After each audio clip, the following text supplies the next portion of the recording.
From Acadiana, your local news leader, this is KLFY News 10 at 10. A survivor of the Seacor power disaster is sharing the most detailed account yet of what happened aboard the sinking ship. 19 men were aboard the lift boat on April 13th when it capsized. 6 people were rescued, 6 were killed, and 7 remain missing. News 10's Neil Zarang is in the studio to share what new details the latest lawsuit reveals. Dalford, these 10 pages tell the story of Dwayne Lewis, who lives in Vermilion Parish. It says he now suffers post-traumatic stress syndrome from this harrowing near-death experience.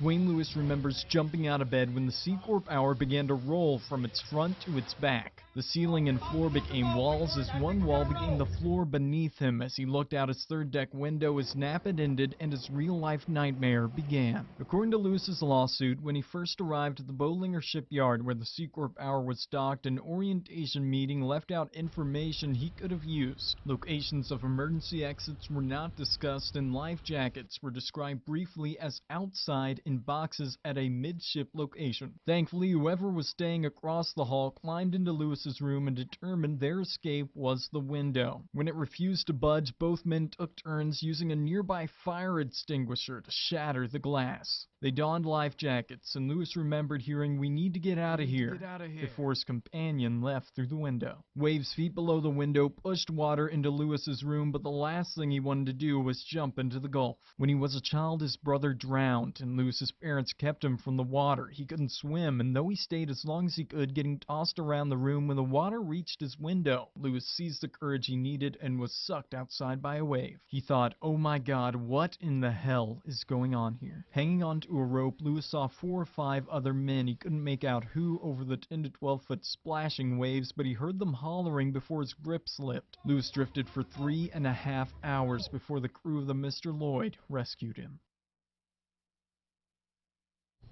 Lewis's statement says he never will work offshore again. That's what he fears. He's suing the boat manufacturer, the owner, and the charter for what happened. Neil Zarang, KLFY News 10. Thank you, Neil. The families of Acadiana natives Dylan Daspit, Jake Wolvera, Ernest Williams, and Brian Meir have also filed lawsuits. Outside of Acadiana, 3 additional families, including the boat's captain, have filed suits as well.